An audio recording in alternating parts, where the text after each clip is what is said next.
Coming to you from rugby's greatest fortress, New Zealand's national stadium, Eden Park, is the Aotearoa Rugby Pod.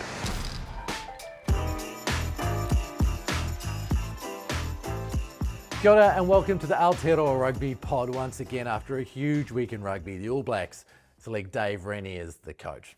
Massive news. We'll talk to Ben Afeaki, who is in the Chiefs, and he'll be within the show to talk to us about how he goes about building team culture, how he goes about coaching, how he connects with his players, all of those kind of things. So plenty of insight there. We will talk plenty of Super Rugby where there is all sorts of weird stuff going on. Huge results, boilovers, everything across Super Rugby. We'll give you a little snippet of a Du'Plessis Kirifi interview, which we'll release later in the week. And of course, we'll have your emails and some Six Nations content as well for you. If you send us through an email from now on in, you're going to go into the draw to win an Athletic prize pack. That's protein, creatine, other supplements.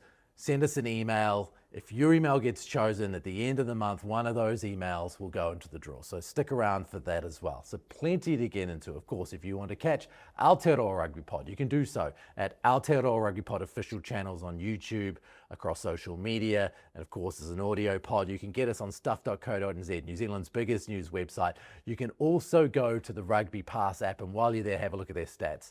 They're bloody good for getting a good breakdown about how rugby works. So, with all that said, let's get into it. James Parsons next to me. Jipper, whew, what I'm a always weekend. Impressed how you get through so much of that. They're very well done. A hell of a weekend. Yeah. I will crow about my little Scotland pick. It got a little bit close towards the end, but they were well and truly convincing. In the Super Rugby, it is the gift that keeps on giving. It is just theatre from Friday to Sunday at the moment. Bryn Hall over in Japan. Brynner, not just Super Rugby, the Six Nations. It's nuts. Come on, Italy. How good was that Italy result? Anytime you can beat an England side, doesn't matter who you are in the world. But look, I think Jip, we've touched on it around were they able to do it consistently? And look, they were able to get a good result against England. So yeah, the losses keep happening for England. So, you know, we would thought that last game would have been a big one against France, but now it's all to go for Scotland. How good Scotland? The only thing is that you walk away from that performance and thinking for 60 minutes, they're one of the best games that Scotland's ever played. And then they end up giving a bonus point and almost, you know, coming to 10 points. I think that's going to cost them. You know, or they have to dismantle Ireland and get 4 tries themselves. Yeah. Anyway, I know we'll get on to Six Nations. Oh, we'll have plenty of Six Nations, a full Six Nations wrap later in the week, but we'll have some in the show today as well. So plenty to get into there. But let's go to Dave Rennie. Let's talk about All Blacks coach. We had a bit of content at the end of last week, but goodness me, Jipper, a lot of positives around Dave Rennie this week. It seems anyone you talk to is very positive about this man and what he could bring to this. Yeah, well, I tell you what, very grateful to the person who asked the question for us to do some analysis because it was well timed. Yeah. That's for sure. Yeah. But yeah, look, I think everything you hear, like I've never been part of one of his sides, but even when I was playing, I honestly was in awe of how he brought a new group together and had success so quickly. And so much of it was connecting back, I suppose, to the roots of the Chiefs and that connection to their sort of cultural background with, you know, I suppose their connection to Māoridom. And then from that, they all found that inner purpose and went on this journey together. And I think that's the beautiful thing is he really does make it a family environment. He will drive a very, very hard bargain. Like you all have to do your work, but he'll also, you know, allow you to and understands that there's more to the person than just the athlete. Brenner, were you pretty happy to see that result? Been over here in Japan, he's probably been a little bit out of mind and out of sight being in New Zealand, but you know, with the success that he's had the Kobe Steelers, you know, they're sitting pretty right now, then they're second just behind us. But what he's able to do when he comes into a new environment, doesn't matter where he goes, he's able to get, I guess, a positive from that. And look, if you do remember at the Chiefs, when he first came in, you know, talking to those guys that were playing during that era, it didn't matter who you were, you weren't automatically given your selection. I remember there'd be a couple of times where you'd be thinking you're starting and then you're not starting or you're not even playing. So I guess the accountability of being able to play week to week. And I think, you know, you look at the New Zealand public and thinking, was Razor able to, you know, change up the squad a little bit more than he probably should have? But, you know, due to a bit of pressure, he wasn't able to do that. But I think Dave Rennie, everybody's going to be made accountable around their results, the way they train. I think the importance of the way they do train is going to be a big part when it comes to the selection. So, you know, whether he's going to take that kind of mantra of when he first came into the Chiefs, he was able to give younger guys opportunities to be able to have big work rate, big efforts. So you'd just be very interested to see what his selection criteria is, because we don't really know. Dripper and I haven't had the opportunity to play with him or be able to be coached with him. So it'd be very, very interesting to see, I guess, the first squad when it does get announced, and who he is going to be able to pick in some crucial positions as well. He did talk about form being a key thing and making sure that he didn't have any allegiances. Now, we have spoken with Dupy Kirifi, and you can catch this interview later in the week. This is what Du'Plessis had to say about the way a current All Black sees what Dave Rennie said about the way he's going to select his teams. As a guy who's, now, an 8-test All Black, you've had a good solid year of playing test footy now. How does that make you feel about how you go about your business? It's pretty cool to see the excitement and the support behind Renz already. And I know that the whole country is just extremely hopeful, and yeah, just wishing him all the best, which is cool. I think his statement around no loyalties and just picking on form rings true for most of us. Like I've said to a few people, I'm not sure if it really mattered who ended up getting the job from a player's perspective right now. The most important thing for all of us, well, I'll just speak for myself. Most important thing for myself is just to play good footy for the Hurricanes week in, week out. And no matter who ended up with the job for the All Blacks, I don't think that would have changed. I still have to earn the right every week.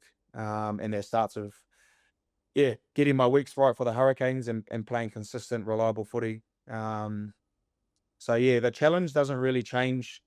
For myself, I just need to play well and put myself in the best position I can to be picked by whoever it was that's become the All Black coach. It's obviously Dave Rennie now. So yeah, the goal or the challenge, or I guess how I go about my weeks, doesn't really change if I want to be an All Black. You just want to play the best possible rugby all the time. You're a people person first before you sort of speak to anyone in terms of the occupation, whether it's dealing with ourselves or other teammates.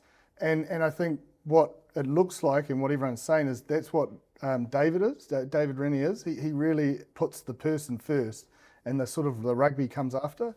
I've had very little experience with Renz. When I was in Waikato studying and playing in the academy there, trained a couple of times with the Chiefs in the summer, and he was still the head coach. And that's what I took from my experiences with him, was he's big on culture and the environment, and that's obviously the people. It's a phrase that rings true in all areas of life. Could be corporate, school, wherever. You take care of the people within your environment, and the people will then take care of your environment in return. And I think that's definitely true in rugby. Like, you're dealing with people's lives. I mean, it's the same everywhere, but rugby's it's a different beast in terms of managing humans and men, and a large group at that. So yeah, from what I've heard in my limited experience with him, that's the way that he likes to operate, which I think is a good way to be. Now, Du'Plessis, obviously, I'm imagining is going to be well and truly in line for being in that squad. So we thought we'd catch up with a Chiefs player to have a quick look at what it is that Dave Rennie does. Here's an interview we did with Ben Afeaki. You obviously spent a lot of time under him and through those wonderful years at the Chiefs. What's your memory of what it was like to play under Dave Rennie and the approach he took, I suppose, from your personal point of view to coaching? It was a bit of a transition stage back then. So Fozzie just left, and then Renz came in, and pretty much half the team got changed out. So straight away we were kind of, it was a pretty new team. In terms of what he brought, straight away we gave, I guess, the chief emblem, gave him a name, Jeff, and then gave him some legs, grounded him. And that was kind of the start of everyone buying into what we're trying to achieve. There was talk about making him look down, just, to be more, I guess, relatable to the kids and not so staunch, but they got shut down pretty quickly. But you could see what he's trying to do as a team and a leadership group and coaches in terms of growing a culture, which was grounding, but also giving a bit of meaning to what we're trying to achieve. So early days we did this as well. So it was a pretty cool transition, and it gave a bit of meaning to the team and a lot of buy-in. In terms of the culture, was a very family-oriented culture.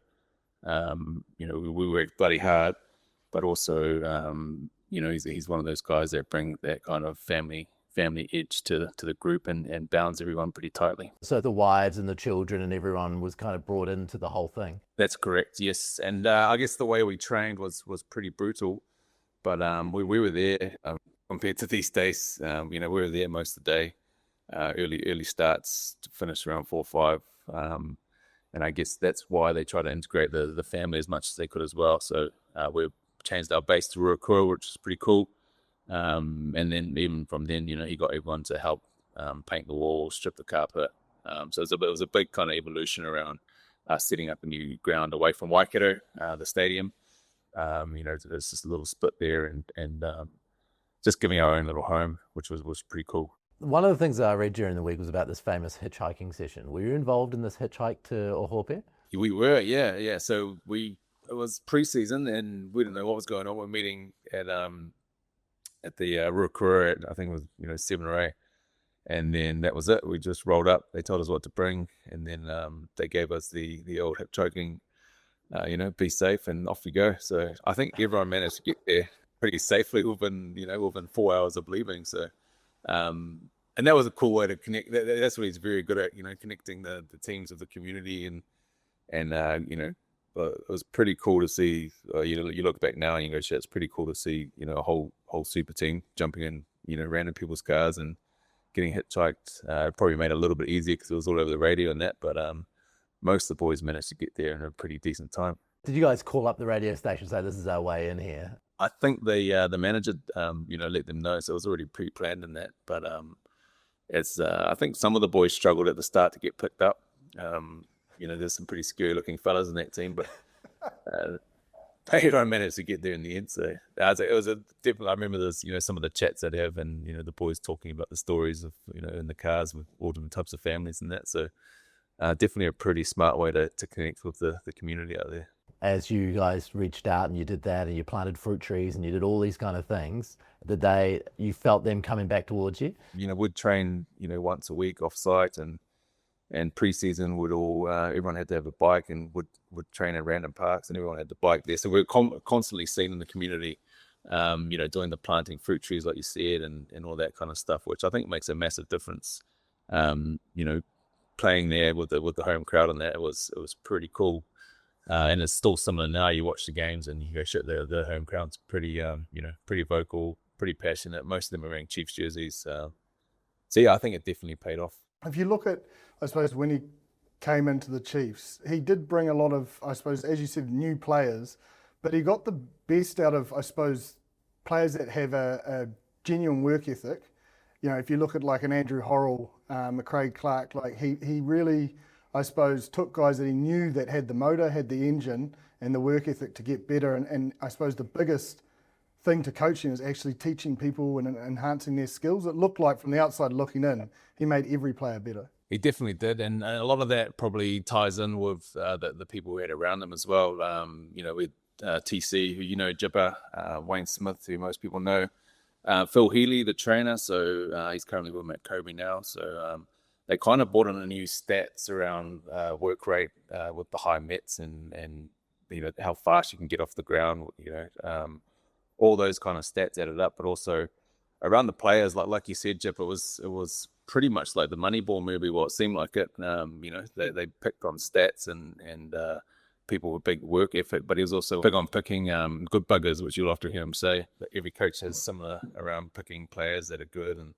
but it just seemed to click the way he did it around work ethic, stats to prove it, the metrics to show you where we could improve. But then also, like you said, the coaching detail. We had a pretty world-class coaching crew. You look at some of the names that have been thrown around now to join him. Straws, he was with us. TC, who I mentioned. We had Wayne Smith, and they all kind of just worked away in the background.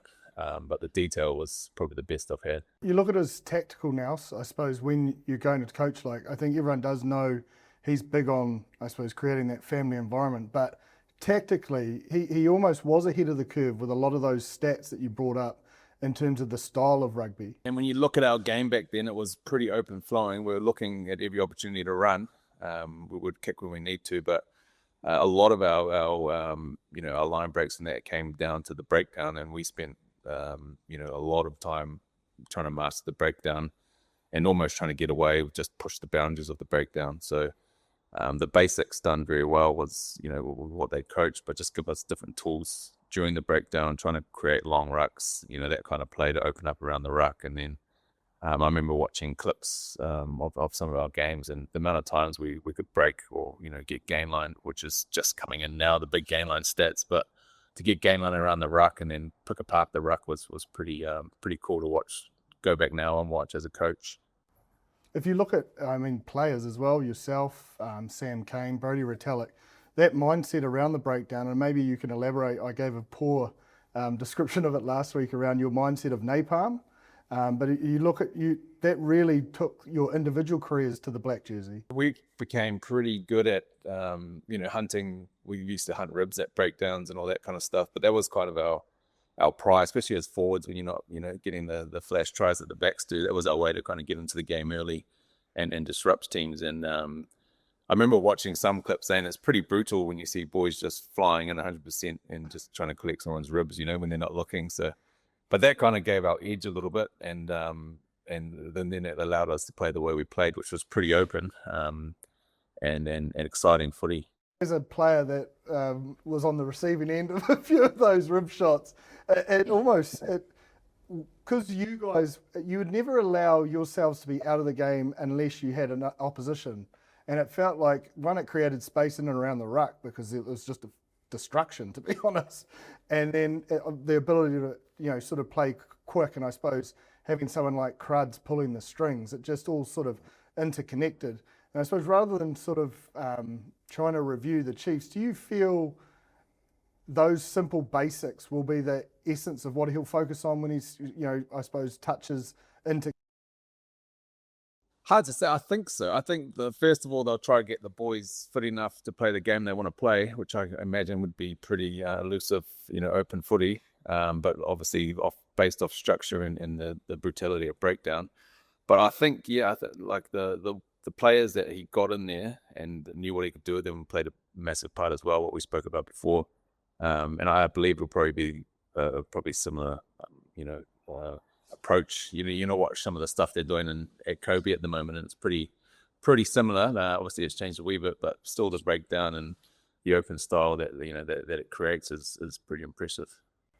From a coaching style point of view, there was a lot of chat last year about what a head coach does. Whether the head coach is hands-on or whether they're helicoptering more like a football manager or what it is. What did you see from Renz as far as his style and, is he on the field? Is he in the nitty-gritty or is he over the top? All those coaches that those couple of years that they were all involved and were winning, they're all pretty full-on, hands-on. Renz was always on the grass, always coaching, always pulling you aside. And his relationship with the boys was obviously he's an old teacher, and those guys, I think all of our coaching crew that year were old teachers, so maybe that's the key to it, become a teacher then a coach. But they seem to have a way of the boys that they can teach and bond with, that earns the trust and I guess respect to learn as well. They're bloody good at what they do, and they spend a lot of time, like they would they'd pull apart games, pull apart trainings, and coach them really well as well. If you look at the amount of change he made at the Chiefs in terms of personnel, that's probably an exciting factor for all the players playing Super Rugby at the moment, that anyone's a genuine option. Do you feel he'll be just pouring through footage and there could be a lot of change? I definitely think that there'll be a bit of change. I obviously don't know, just gambling here, but I think, looking at what he's done in the past and the players that he likes, I think it'll be based on performance. You look at those years that we were doing really well on the Chiefs, and weekly almost, if you weren't playing well, you'd get subbed up pretty quickly. So I think he said in his interview after the announcement that he was there's no alliances, or he's pretty happy to select on form, which I think's, like you said, incredible for the Super Rugby players, with ambitions to make the All Blacks, because it gives them a solid crack. If they perform well week in, week out, then they've got a shot. It is quite a different story building a national team to building a club team, isn't it? Because with the club team, you get to recruit and build a culture from the ground up. Because with the national team, you are picking and choosing from different cultures and trying to combine them, and those players are, used to doing something well in a certain way. Do you think that he's the kind of guy who's going to be able to go, okay, look, I get the Hurricanes culture, I get the Crusaders culture, this is how we meld them together? I think so. I think with the All Blacks, it's like you said, it's completely different as well. There's already a legacy there, so for him, he's a pretty smart fella. He'll do a lot of looking into and research around what gets the boys tick and what's so special about the black jersey. And he probably knows a lot of it already, and then he'll probably mold it with some of the senior players that get selected and the people that have been involved. I think for him it'll be naive not to look at what's done before him, but I think he'll be all over that, and he'll probably have a pretty decent plan already, and obviously there's a massive respect for the legacy of the All Blacks, so it's something that I think you'd find pretty easy to tap into. You mentioned there about working with the senior players. I get the sense he is a collaborator. He's not a know-it-all as such. Like he's curious, I suppose, is the word I'm looking for. 100%. I mean, I remember guys like Cucks and Tanedo and Liam and all Craig Clark. A lot of them, he would spend a lot of time with them. On a Sunday or post game day +1. He'd be there. They'll all be around his house and they'll be planning the week. So he does involve the leadership group, even with Jeff the Moldy and putting legs on him. I'm sure a lot of that came down to the players' input in that as well. So he does collaborate quite well with players, and he's obviously got that respect to do so as well. Is he direct in terms of his feedback? Yes, very direct. And you look at some of the guys that he's mentioned that he's kind of recruiting. Like Barnesy, probably one of the straight shooters you meet. So it ties in well if they do go ahead with that, or I'm not sure what's happening, but he's definitely a straight shooter, but does it in a genuine way and a caring way. Because it's a different kettle of fish, international footy. Do you see, because I think we all agree that's important, reconnecting the community with the All Blacks. Do you see any unique ways of him trying to do that at that level? Yeah, I'm not too sure though. I think he'll do it naturally through his the way he kind of delivers, and like you've already seen with his interviews and that, he's a pretty personable guy. And he's had that kind of grassroots upbringing, pub man coming through, and now he's the All Black coach. So he's always looking at ways to connect people. So I think definitely back then. So I think it'll be quite similar in terms of imagine if they did a hit choke for the All Blacks. It'll be so cool. Probably go out and come back. It's so good. I don't think I'd struggle for being picked up though. Nah, There's got Will Jordan in the back seat. There'll be cars lining up to pick them up. Yeah, it'd be classic. All those kind of memories and that, I haven't worked with him in a while as being coached, but I just remember him being a top man and a like you'd say, a real good bugger.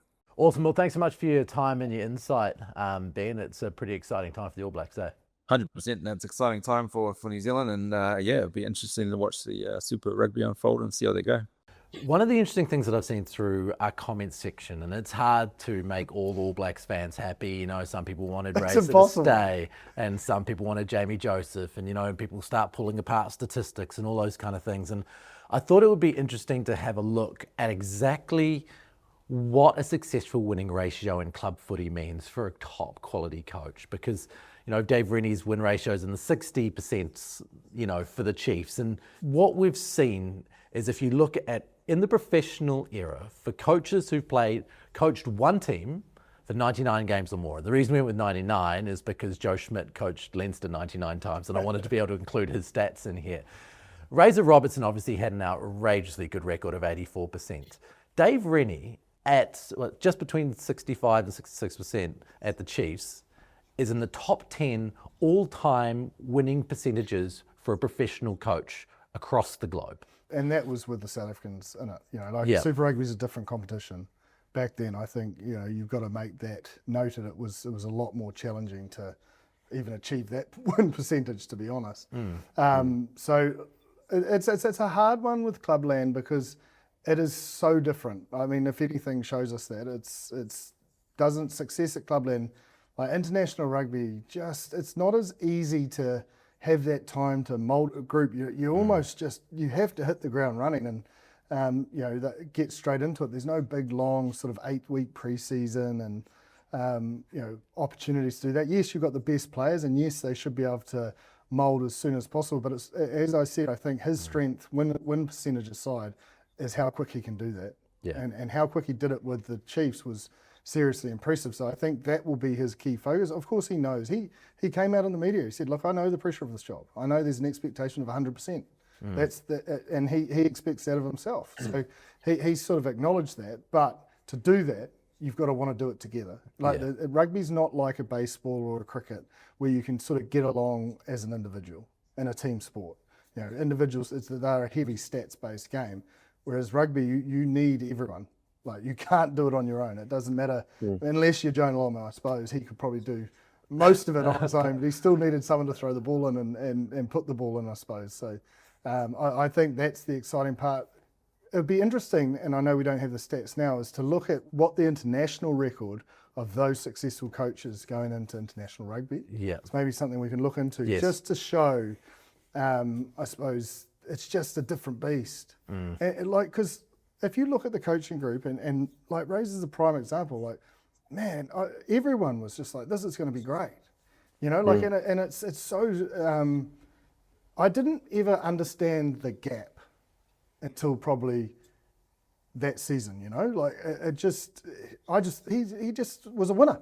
Yeah. You know, and I think that's why there was probably harsher criticism than what we've seen for previous coaches, because the expectation was just so high. But when you look across at, I suppose, Dave Rennie's record and whether or not he can translate that into test footy, what are the key things that you're looking for a coach to go from one to the next, do you think? To what differences do they need to make? What changes do they need to make? Well, I think, you know, Dripper and I, we probably know when you have a good coach, you just know what you stand for. You're really consistent around what you are day to day. And if you feel that as a player, whether it's been able to connect on a personal basis or been able to make hard selection calls or been able to be consistent around your delivery to you as a person, then you feel like you can trust your coach if you're able to do that, which is probably one thing. If you do look at the review process with the All Blacks and with Razor, they didn't feel that. So that's why they went into a different direction, I believe, being able to not get that that transparency as a player to coach. But I think one thing that I do think that Dave Rennie does have a little bit of an advantage is that he has coached at international level. Like, I know he was at the Wallabies, but, you know, he's had that experience of what it is to run a program, even though it wasn't with the All Blacks, but he was able to do it with the Wallabies. And, you know, if we do think about it, when he did come in with a little bit of turmoil when it wasn't where it was with Australia, and probably not to where the standard is now post him leaving, where we probably see the Australians and even in the Super Rugby Pacific of the standard that they have on an everyday basis now. So I think the understanding that he probably has coached at international level, you know, that was probably a decade ago, the learnings that he's got from that, and then going into Kobe, going into different environments. And he's not only done that in Kobe, he's done that in Glasgow, he's done that at the Chiefs. So you're talking around being in different environments with different kind of people, and a big strength that we've heard from a lot of players that have come out and talked about him, it is really good around being able to get you to play for him, which I think is one thing that, if you look at that Razor tenure, wasn't able to do in the 2 years. So yeah, really, really excited to see. And like, he's just got a calm demeanor. I think any time I saw the kind of pattern of the media kind of coverage of him, very calm demeanor, genuine, relatable. And I think, you know, those are some really good traits that I think Dave Rennie has had. And it just seems like it's his time. He's been coaching for a long time. And I think, you know, it's becoming a great opportunity for him. And I think we're going to probably see the best version of Dave Rennie, hopefully for the next 18 months going into a World Cup. The big thing is just be honest. Like, players just want to know where they sit. You know, like, of course it hurts when you get dropped or you get some bad feedback, but when you're at that level, like, you're so used to it. You know, I know that sounds bad, but you almost seek the negative more than the positives, because you know that it's such fine margins of being selected. Yeah. And I think just being a straight shooter, like, I get the feeling he would just hit you between the eyes. Everyone says it, but I think that's going to be great, one, for the players, but I think it's going to be good for the public. Like, I don't think he's going to, you know, have a blanket hiding everything. I think he's just going to give it to us as he sees it. Yeah, which is cool. It sort of brings you on the journey, doesn't it? Because you're in the loop. You know, people just want to be in the loop. Yeah, well, they certainly brought Brodie Retallick into the loop pretty quickly there, Brenner. Everything was going well until that question. Who asked that question? I did like your article, though, because you picked up on that he was smart enough that he wasn't actually talking about picking from overseas. He was saying if we could get him back to pick him, it would be great. Yeah, and I think that's the thing that got lost possibly along the way, was that Brodie Retallick is out of contract in June. They do not have to select him as an overseas player if he's open to coming home. If he is open to coming home.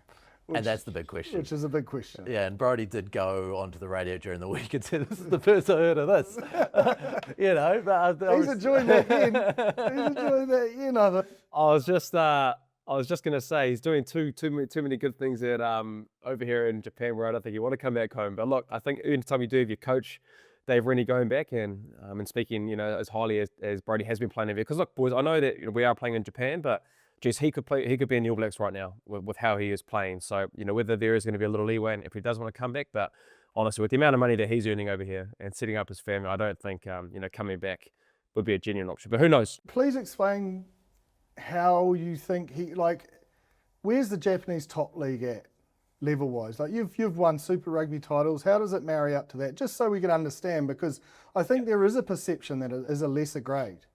Look, I do think there is the standard of when I first got over here to where it is now, it is really good. Like I think when I first got here, probably teams 1 to 6, you'd probably be thinking they'll be in the quarterfinals or semi-final stages, and that's probably the standard of like, okay, you're going to be in a really hard matches. But with how the competition is now, 1 to 12, anybody can beat anybody.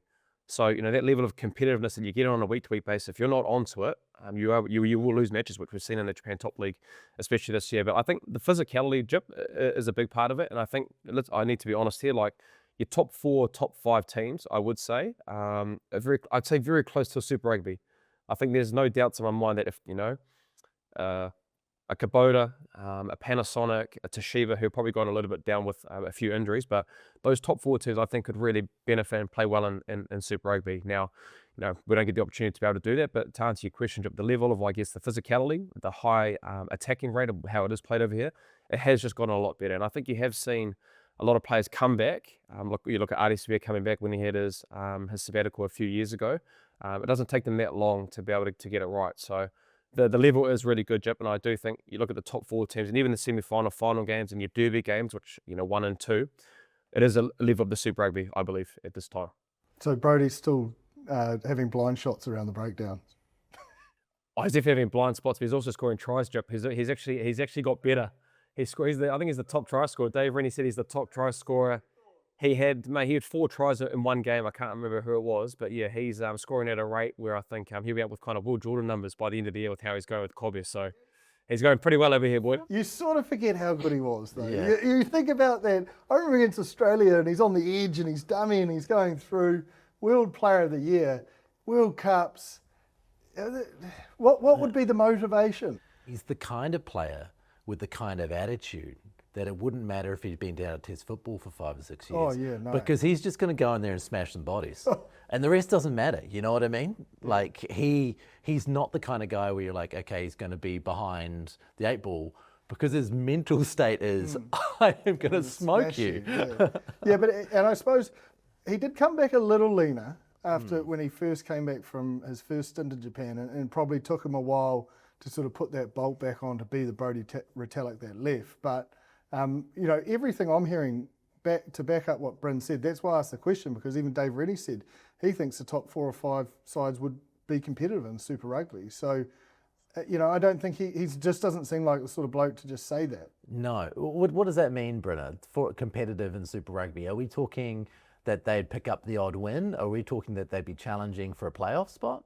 I definitely think they'd be in the reckoning for top 6.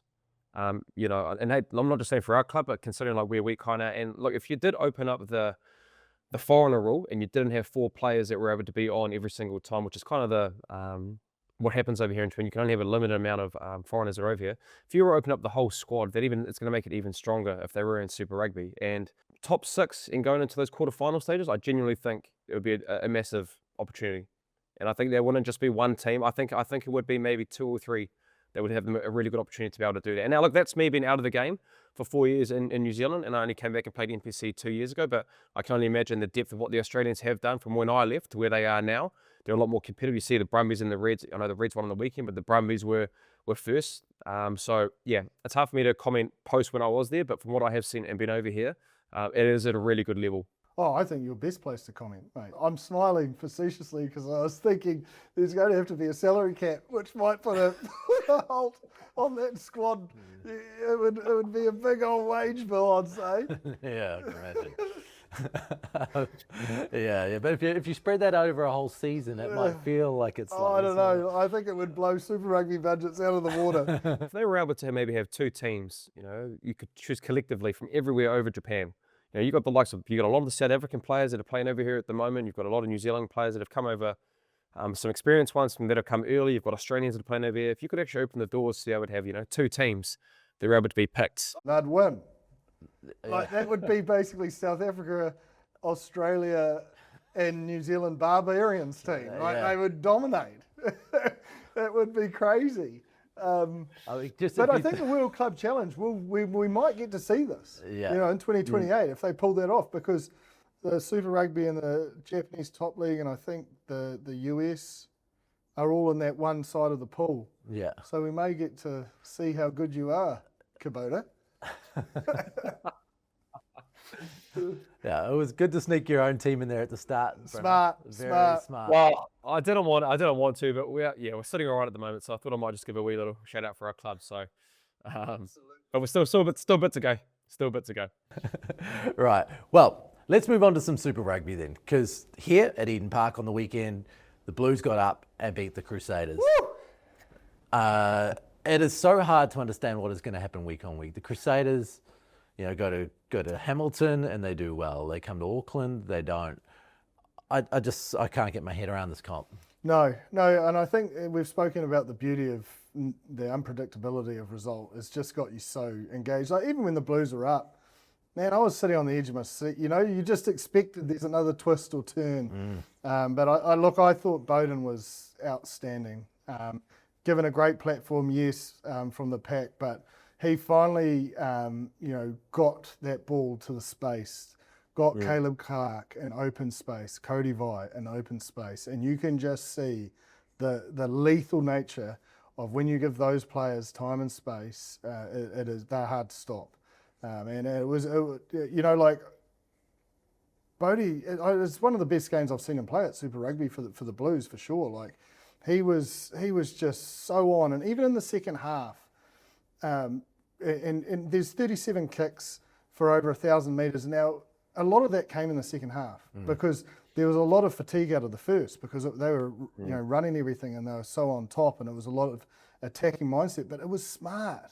It wasn't about defending the lead. They were like, look, we're not going to crash and bash in the middle of the field and suck up energy.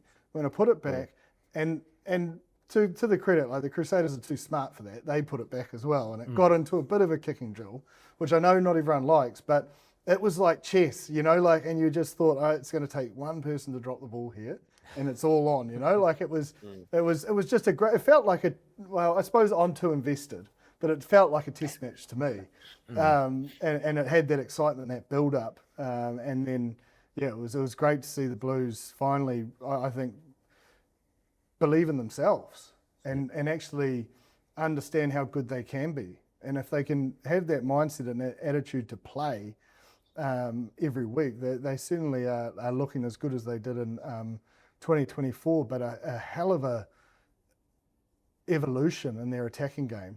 That was the lowest carry to pass ratio the Blues have had since 2022. Well, 2024, I know they won it and they crash and bash, but they were, 0.76, so 7.5 times they're obviously going for the carry, but 2.5 of the times they're sending that ball out the back, which I found a very interesting stat. It felt like that, but it also I sort of felt towards the end, because there was so much kicking, I sort of forgot about the first half. Yeah. But there's certainly a clear focus for them to shift the point of contact. Yeah. Now, I'm glad you brought up Beauden, because our Athletech question of the week is about Beauden Barrett this week. And if you are our question of the week, you go into the draw for a monthly prize pack where you can win some supplements from Athletech. It could be creatine, proteins, those kind of things. So Kane Wiley, he says, what should we do with Beauden Barrett? Now, this is a question that, we sometimes get. Some rate him and some think he's over the hill. The answer is the same both ways, according to Kane. Play Beauden off the bench with limited minutes. High-performance coaches don't want the ABs expecting big shifts for the All Blacks to exhaust themselves during Super Rugby. The Blues have to have some great talent that would benefit from more minutes. Both translate to Beauden coming off the bench. the Blues squad includes Zahn and Pasifika, who could have more game time. Now, Brenna, having seen what you saw from Beauden Barrett on the weekend, To be hard pressed now. do you think that the Blues should be looking to limit his minutes to preserve him for, let's say, later in the tournament, or for the All Blacks so he's in prime shape come July? I think if you're not a Blues supporter, then you're like, yes. But if you are a Blues supporter, you want him to be able to play. Because I think, Jip was right. I thought he was outstanding on the weekend with his touches and, being able to come off a little bit of a break as well. He came off, hitting the ground running. So it's not just what he does in terms of your game management. He's still got his electric speed that he's able to have at his age, which I think has always been a point of difference when it's come for Brodie. But if you can hear him on the mic as well, Jip, and you've always touched on it with him, it's his communication. It's his communication defensively in the bunker, being able to give guys some really good confidence in their line speed pressure. And the Blues have a very, very good defensive system through Craig McGrath through a long period of time. But it's what he's able to do with his communication. So when you marry up all those things together, Ross, that's why you get a performance like you did with Brodie. And I think he's at an age now where he knows his body. So, whether he's going to be able to go 12 on the trot through this bye, with their next bye, that's all dependent on Brodie. He might get a rest here and there, depending on not only just him, but a lot of the All Blacks do get rest weeks where they're able to do it. But I think, he'll know if he's sore or fatigued or he needs to have a little bit of a break. But I think if you're the Blues, you just keep him going. You keep him going nice and hot. And when you have a 9 or a 10 or those kind of real pivot roles, the more that you play it, the more better you get, the more synergy, the more comfortability that you do get when you're up in those positions. So I'll play him if you're the Blues, but everybody in New Zealand will be saying, no, come off the bench, mate. You can just give us 20 and we'll try to win the game the first 60, because he was outstanding on the weekend. The only currency is form, Brunner. I think he's got an All Blacks team he wants to make, so he wants as many minutes as he can get. I just think as well, not just for Brodie. Like, Brodie was given a platform, but defensively, you mentioned it with Craig McGrath. They tackled at 87%, which I know they probably would be liking to be a little bit higher, but they had the most dominant tackles of any team over the weekend. Like, we're getting back to that physicality that the Blues sort of had come accustomed to when they won the title. It dipped last season, but it's the same. They got lightning quick ball of 63%. That's the highest they've had in 24 months. Why? Because they're winning collisions. They're also shifting the point of contact, which is allowing fast ball, which plays right into Beauden's hands. Yeah. Because he likes to be flat at the line. He likes to attack at all costs. Finlay Christie's the same. And it was just planted there all night. And he ran 13 times for 79 metres. I think one of the critiques of Beauden in the last year has been we haven't seen as much of him taking on the line. And there we had it, yeah. But that's what I mean. It's hard to do that when it's your lightning quick ball's 30. Yeah. 63%, that's 2 out of 3 times you're getting that. Beautiful. And normally the ones that were slowed down, they orchestrated that to kick. And I just thought the game management in the second half, man, he was good. I don't know, like, he just had such a calm, geez, I'm way too excited about this. I need to keep my powder dry. But yeah, it was a great victory. The last couple of weeks, and I think what we've seen the evolution of this Blues team is they're able to use the ball out wide. Like, we know that they're able to win the physicality battle, like the percentage that you're talking about, Jip, opens up for a Beauden Barrett to be able to play on top of teams and take the carries of what you just said there, Ross. But I think at the same time, the defensive woes of what we're seeing from the Crusaders is just so uncharacteristic. Like, the first 3 tries, I think if you look at the disconnection of, Shea Fiaki and even Kimara in the backfield, or even the crossfield kick where they're able to score, it's the high pressure from the outside, but the ability of them being on the inside of that, they're just not on the same page. And if you saw that early doors when the Blues were able to have the first 3 entries into the 22, they're able to score 3 tries from that kind of disconnection on their defensive reads from the Crusaders. So I know, Ryan Crotty and Matt Todd are big around high line speed pressure with what we have seen from the Crusaders in the first 3 weeks. And I know they did operate at 89%, but the abilities of when they aren't getting it right, teams are making them pay. And that's what we saw with the Blues in that first half, when they were able to score 3 tries in their first 3 entries. And so a little bit of work on from that Crusaders on the edge defense and being able to get that right to put teams under pressure. Because stats only ever tell half the story, really. They're not missing tackles. Teams are finding space. And it's quite a hard defensive problem to solve, because it's not like you just, mate, you got to sort your one-on-one tackle, we need to work in threes. It's like, man, how are they getting it there so easy? Yeah. And I think that will be the key focus for them. A lot of it, most people, and I'm sure Bryn's about to say this, is most people would say you win the breakdown, you've got time to set and solve problems. Yeah, you do. I think that's a big point of it, to be able to take away that gain line percentage, for then you're able to be set, and then you're able to I guess, know exactly who you're on, and you're not kind of second guessing of who you might be on. But I think also it's identifying as a winger. Jip, it's how important it is if you're a tighty, or even if you're a loose forward, having that connection and that, I guess, name and action of who you're on is really, really important. And so I probably just think in those first 3 tries that I did see, the decisiveness from everybody involved in that defensive read just wasn't on the same page. Now I could be wrong here, but that's from what I saw. I think when teams are breaking through, racing into that space, with what we saw from the Blues, and probably early parts of their take away that Chiefs defensive effort, but I think early doors, their DNA is to get high. Now, that's pretty much every team in world rugby at the moment, but you've got to be really, really on the same page collectively a lot of the times. We're just probably not seeing from the Crusaders in this first part of the year. Yeah, and you've got to know who's covering when it goes wrong. You know, like, you've got to have a sweeper. You've got to know when you've got rush D. You've got to know if it goes over you, you've got a plan B. Yeah. You know, you've got a way of corner flagging and coming back into the contest. And I just think a lot of changes in the backfield. The pendulum has changed pretty much every game. You know, so through injury, they've faced a bit of adversity around having some key people out as well. Yeah, Will Jordan especially. I mean, Brent, we always talk about it. Yeah, he's a big part for them, and not only just in the attacking side, but the things that I kind of touched on, how good his communication skills to make people feel comfortable is a big part of what, when they are defending well, he does that very well. So hopefully they'll be wanting to get him back, because I think they just are a different team. And I hate to say, not a one-man team, but he's just so pivotal on both sides of the ball. And when he's not playing, it just seems that the Crusaders just aren't the same without him. I may be stretching a very long boat here, but you don't know how good something is until it's gone. And their ability to slow the ball down in Tom Christie, you know, like, is he? I don't know. He had such a good season last season. Like, both sides of the ball. I'm not saying it's all due to one player, but they're not pilfering as much as they did when he was at 7. You know, like, he was very good at that. Yeah, and I think also, Scott Barrett is a big part of that as well, Jip. Like, what he does in the engine room with those second efforts, third efforts, and his physicality on both sides of the ball is pretty big. And you have to think, obviously Shalfood has come in last year, was probably his first year where he was able to get a really good run of games consistently. And you've got Jamie Hanna, who's, just coming into that role. So losing Quinton Strange. And I just think, in those tight areas, it's probably just one area where I think if you are looking at the Crusaders, it's where you might have a wee little look at them. So, whether that's your loose forward trio has to be a little bit more, show more presence physically, which they are able to do. You look at that Chiefs game and the dominance of what they were able to show in that game. It's just been able to do. Can they do it week to week? And that's probably one thing they haven't been able to do in the first part of this block of this season. Well, unfortunately, no team has.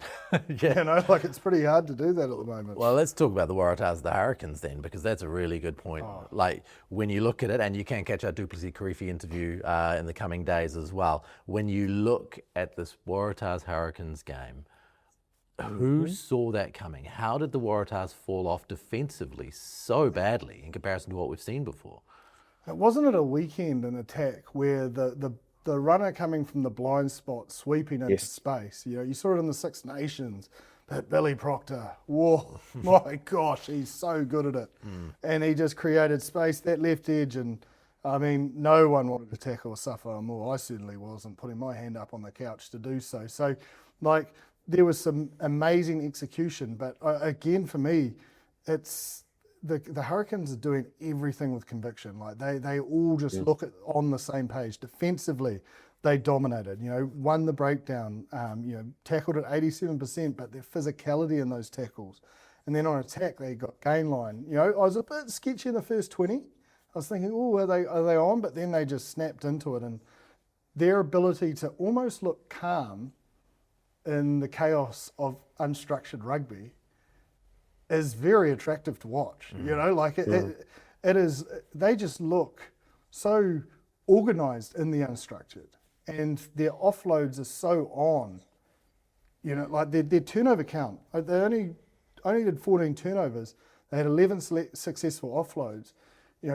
Previous Cane sides, we've seen those turnover count because they're trying to play that style up into the 20s, and that's what's cost them. They are just so in sync with one another, and they always say, to give an offload, you've got to win the collision first, then you've got to sight your target. Sometimes there's a little bit fluky, but you watch them. They literally just run to win the collision, then they do exactly that.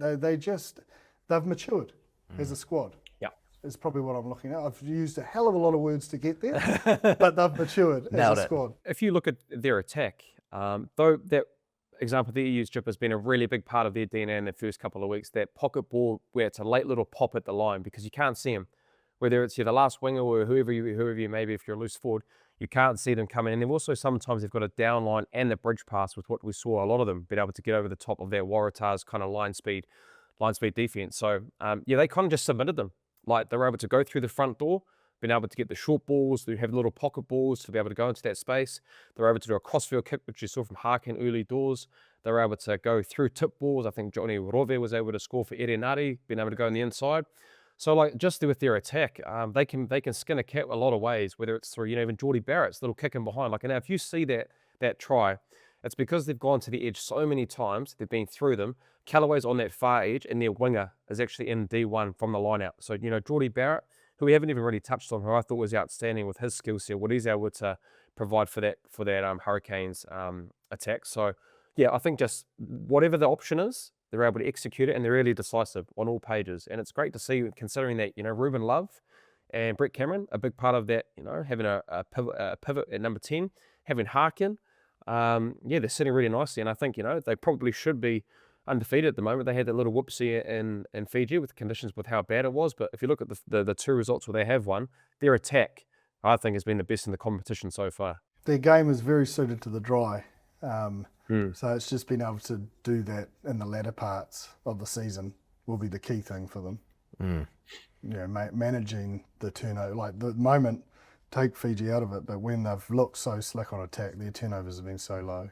They have to be, because Wellington isn't going to offer seriously dry footy at night. I think they can. And I know we talk about, wet weather footy in finals is a bit different, but I know, he probably didn't kick a lot on the weekend, but Cam Roygaard's kicking game, I think, will be massive in and around that space when it does get to that time of the year, because he's just got the height that he gets on that ball, and if he's able to get those contests, if he does 10 or 12 kicks a week and able to get 8 of those in a contestable state, then they're able to use their click attack, then they're able to use their power athletes that they do so well that they're able to use. So I think we've got to be able to wait and forecast for when this does happen in the back end of there, hoping that they probably will make it.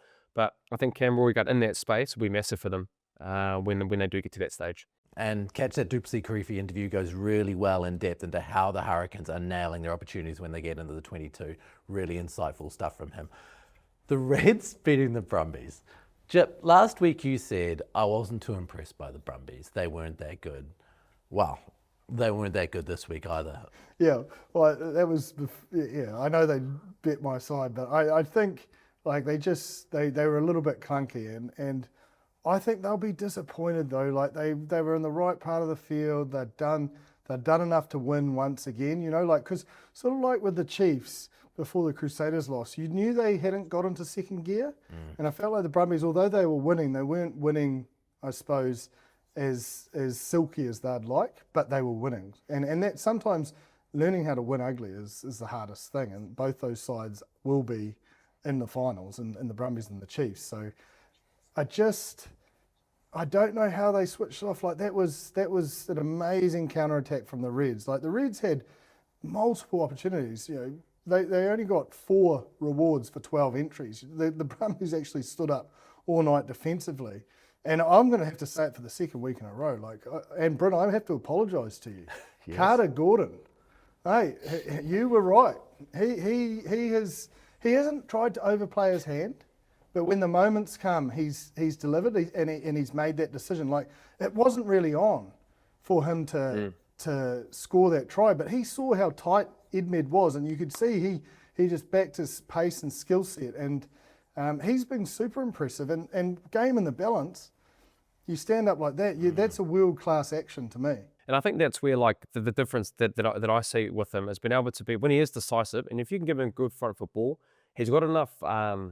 Jinkiness, where he's able to have that explosive speed to be able to beat tackles, or been able to beat Tainted on the outside like that. So yeah, look, I think we talked around. There's a lot of competition at that Red side, but look, I think if he continue to keep playing well, I definitely reckon there'll be more to see. I guess in a different jersey at the back end of the year, or even halfway through the year as well. I thought they're calm in coming out, and I know Jock Campbell made the bust, but the calm in the way that they executed when they got down the field, when they got into the 22, and it all could have gone wrong. I totally agree with you, because I thought don't throw it. You know, because it just felt like he'd made that big break, and I was like, oh, here comes a Hail Mary. Don't do the Hail Mary, and it was just so measured, wasn't it? It was really well done, and I thought, oh, surely, you know, the Brumbies will get back and stop this. You know, Reimer is like, that's his bread and butter, is a late turnover to win a game for the Brumbies, but and it wasn't on. Like, it didn't look like it was on, but it was just that Edmed just got too tight, and he just, it was a really, really well done 5 minutes. But I think they'll look at that game and go, man, we were not as good as we were against the Highlanders. Yeah. They took every opportunity on offer against the Highlanders. They left a lot out there. Yeah. So are the Brumbies still in your mind a legit title contender? Yeah, because they just haven't even played to their ability, and they're still at the top of the table. Yeah. You know, like they're doing extremely well. Yeah, they are. They will get better. And as I say, like, sometimes winning ugly is how you have to do it in finals footy. Yeah. And they're scrappers. Well, and they lost ugly on the weekend, unfortunately. They did lose. They yeah. did lose ugly, but they did everything possible to win that game, and should have. Like, that was a one-on-one missed tackle. That was poor. Going down South, Brenner, the Highlanders against the Force. That was a fun game to watch.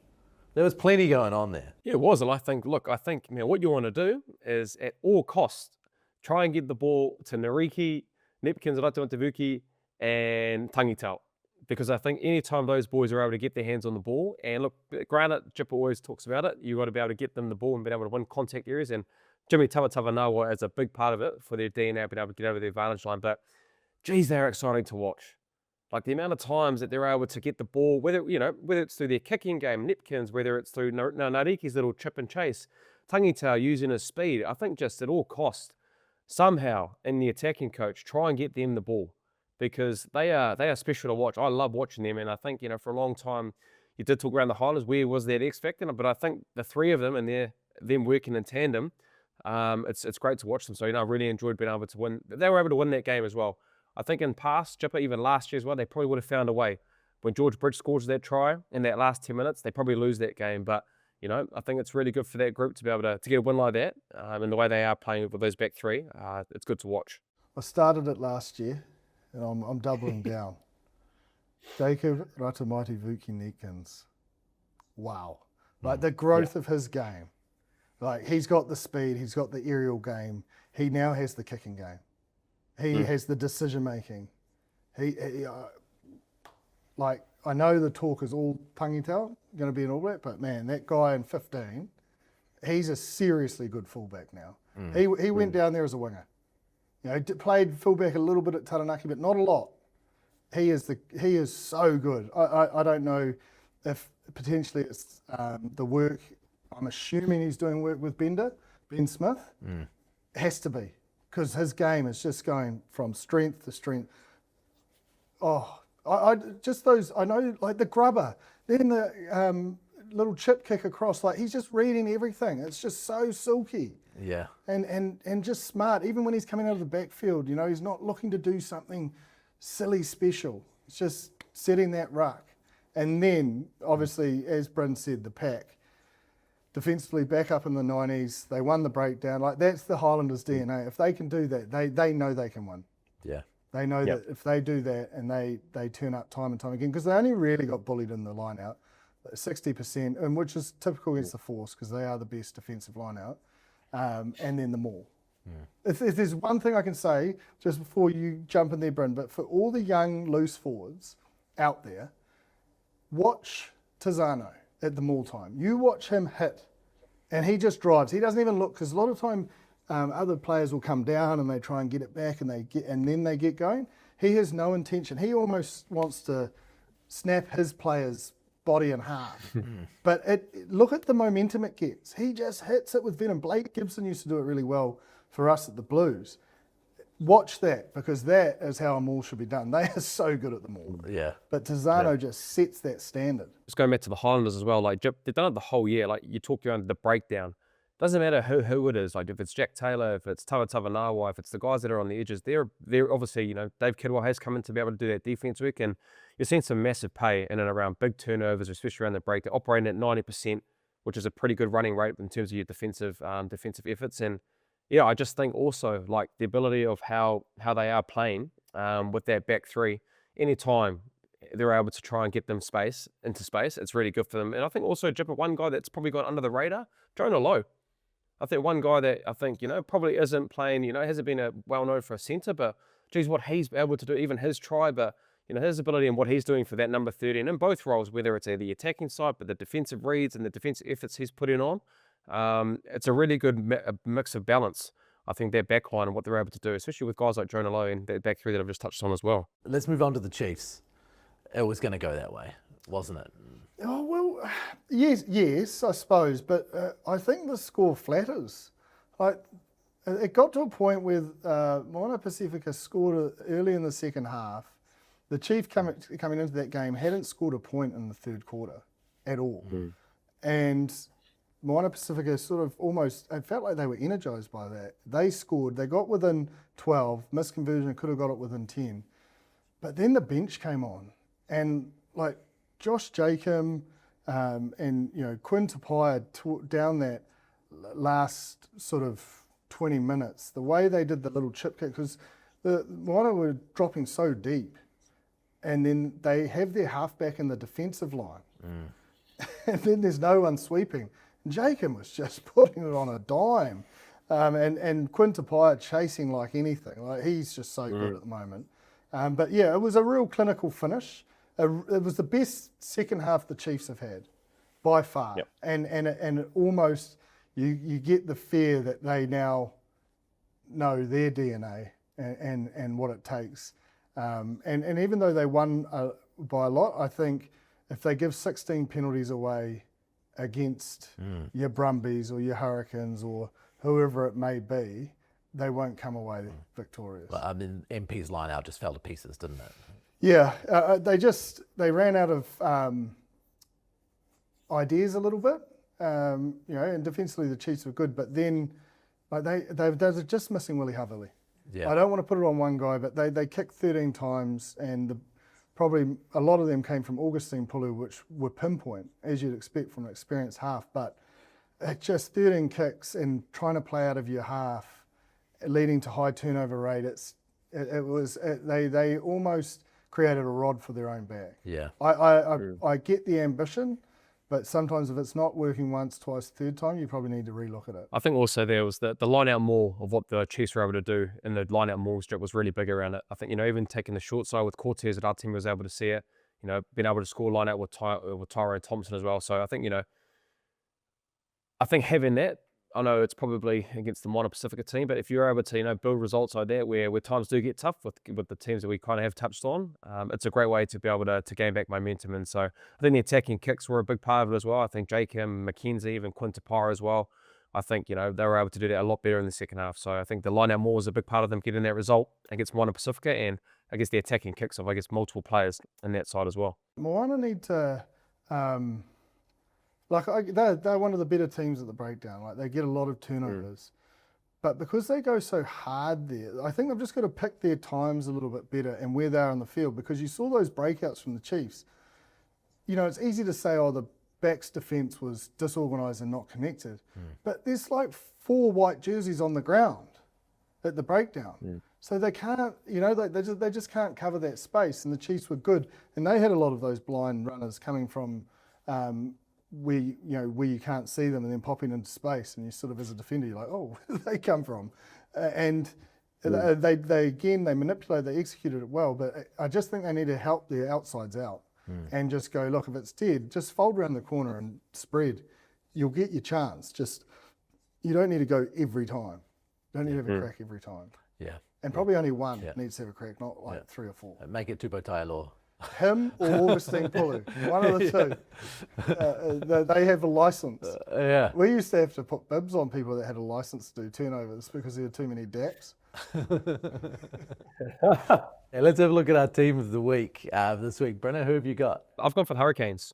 I think also, being in tricky conditions in Sydney, it looked like it was a little bit humid, and sometimes, coming off a loss like they did against the Drua, it's tough to be able to try and attack the way they have knowing how muggy it is in Sydney. So the things we touched on around their attack was outstanding. They were able to fully submit them, I think, with the way that they were able to go through them, around them, attacking kicks. And I think the involvement of Brodie Barrett, I think he's been a big part of them in this first block. So for me, it is the Hurricanes. That's the correct answer. But I'm going to the Blues. I had to beat the Crusaders at home. Like, it was a big mental test I felt for the Blues squad, and they stood up and delivered. And as I say, I think it's given them the belief that they actually can go all the way in this competition. It's a Beauden Barrett your player of the week. Absolutely. It's actually the right answer. If I was being, I suppose, fair across the board, it would be the Hurricanes and Billy Proctor is what I've actually got down here. But the way I was spoken about the Blues, I sort of felt like I had to give it to the Blues. Brenner, Billy Proctor's your man, or is it Brodie Barrett? Who is it? I'm actually going to go for Brodie Barrett. Like, I know Billy Proctor had a great game, and I think it was between him or two. I'd have them in tandem, actually, both of them being my co-players of the week. But I just think with what Brodie Barrett, what he offers, his full skill set was on display against the Waratahs, and was a big part, I think, why this attack for the Hurricanes is just flying at the moment. So, yeah, it'll be Brodie Barrett for me. Mate, that left-footed chip kick, I didn't notice that it was off his left foot until the replay. I was like, wow. But the funny thing is, we just expect that from Brodie Barrett. Do you know what I mean? Like, he's just got a great skill set. And I think I said to you, Ross, whether you can get the pictures of it, I'm not too sure, but they obviously saw it, whether it was just him or there was also a word from somebody else, whether it was Billy Proctor seeing that space, because it was perfect. You saw the winger was defending, and the first defender, Callaway, was right on the edge, and there was multiple space in the middle of the field. So to execute that with his left foot as well, you can't say more enough of what his performance was on the weekend, and that was a perfect example with that left-footed try. Right, so the Hurricanes are going to be playing the Force first up, Brenner. I don't imagine that you're picking the Force on Friday. I think it'll be a very comfortable 13+ against the Force. Same. Okay, Drua at home against the Brumbies. Could the Brumbies be falling off a cliff over in Fiji? Brumbies. That's a big call. Whenever the Drua win, the next side that goes there's on edge. Yeah. They normally, they're not taking it lightly. Yeah. And there's never a back-to-back victory, is there? So I'm just thinking Stephen Larkham. Yeah. He's not going to be happy with that last-minute loss. I think there'll be a real edge about the Brumbies in Fiji. Yeah, and I think if the Brumbies want to be serious contenders, they've got to win this game. They've got to be able to find a way in Fiji. So yeah, I'll be going the Brumbies in a tight one. Crusaders against the Highlanders. Crusaders at home, Brenner.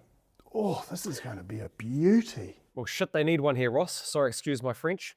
Look, I think if they have Will Jordan back, I think that's a big part of them. I think with what he's able to do on both sides of the ball. But yeah, I think depending on also Jamie Hennett, I know he looked like he was a little bit injured, and it's been an area, I think, of a little bit of an Achilles heel at the moment with the Crusaders. But yeah, back at home, I think they're going to have to try and stop their back three. So whether it's an array of contestables off Noah Hotham, or they're able to go to their set piece, I think it'll be an absolute doozy. And I think hopefully get one back, considering they lost that first game to the Highlanders round 1 down at the Zoo. So I'll be going Crusaders.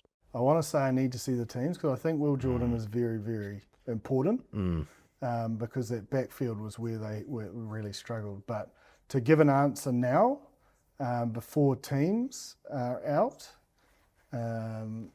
Crusaders at home, no. That's fair. That's fair. I mean, New Zealand tends to be kind of a 1-7 result, and the home team more often than not is the team that gets up. Yeah. I think if Will's missing, though, I would back the Highlanders. Well, see, he was rested, right, for being banged up a bit. It didn't sound like it was a specific injury that I read about. Yeah, I think they said that about Cody Taylor as well. It's a good little tagline. Yeah. If it was a final, he could play. Yeah, exactly. The Reds versus the Waratahs. Geez, the Waratahs really need to sort out the defensive woes, because the Hurricanes were able to go through them around them. So I think the Reds, they'll take massive confidence from that game against the Brumbies. Like, I think we didn't pick them. I didn't pick them, especially going to Canberra. But yeah, I liked what I saw. Continue to keep playing Carter Gordon in the way that he's playing. So yeah, I'll jump on the back of Carter Gordon's heroics and then getting a nice 1-12 win over the Waratahs. Reds, I think it'll be a clinical victory. I also want to acknowledge, because I didn't get to it, Harry Wilson's growth. Oh, yeah. Just his ball work. I just used to get really annoyed how he'd have like 30 carries and never ever look to like shift it.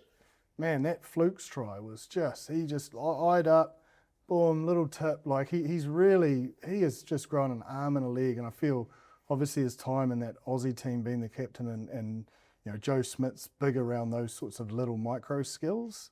He's a seriously top international player now. He's a very good player. Blues versus Moana Pasifika here. Go the at Eden Blues. Park. Yeah. Go the Blues. Has to be the Blues. It has to be the Blues. Get your tickets, get along to Eden But Park. I mean, I get nervous when I get confident. I get nervous. You should do. You should do. Just look at the Six Nations. There's a lot of meaning in this game. Yeah. You will see the very best Moana Pasifika side. Yeah. Don't treat MP like Italy, and it's the Six Nations. No. Britta, a lot of football this weekend and next weekend. Yeah, the Six Nations is something else. Week on week, you just never quite know what's going to happen. And Italy getting up against England for the first time ever was wonderful, unless you're English. Just with where Northern Hemisphere is at the moment, like I know we've got the Rugby Championship, which is great. It's got its own theatre, but man, just seeing the growth of Italy this year. We talked around the consistency, and Jipper was wanting it from them this year, this game against England. And look, you look at that and you look at the Scottish, that 60 minutes they put on was unbelievable against the French. But then they do what Scotland does and they piss you off because then you think, well, they should have won by a bonus point and they should have their own ability to be able to have it in their own hands. But yeah, I just think Italy, such a big win for them, being able to get their first win against England, I believe, in the Six Nations. So a lot of theatre, and there's one more week to go, Ross, and it's all to play for Scotland, Ireland and France. So yeah, I think it's been a great competition. There's one more week to go and probably can't wait to go a little bit deeper around how the results went as well. But Jipper, you would have enjoyed it as well? It was an ugly game, if I'm honest. It was terrible. Like statistically, neither side shone. Like Italy had 5% dominant carry, 22% lightning quick ball. So, but they just had these moments. One, they kicked their points, but they just had these one or two moments, and I suppose the last try was the biggest. But I didn't see this coming. England's defence, I don't know what's happened. They just can't tackle one-on-one anymore. It's through the midfield again, like just a hard line, not really, like there weren't other bodies in motion, and that just waltzed straight through. Courageous line, but still just got through with ease. So it was actually quite funny. My sister-in-law was, when I talked up English after the Welsh game, she was telling me how that's not true. They're average. And I was like, oh, hold on a minute. So I rattled off a few stats, and I was like, oh, I'm the one on a rugby podcast, not you. Oh, bring her on. Anyway, I think she should be on it because she texted this morning, and I hadn't watched the game yet, and she goes, Steve Borthwaite's updated LinkedIn profile says looking for work. And I was like, oh God, Italy must have won. So yes, my analytical side of England is, there's something not right in that camp. I think defence shows a lot about a culture and connection and care, and they've just fallen off the radar.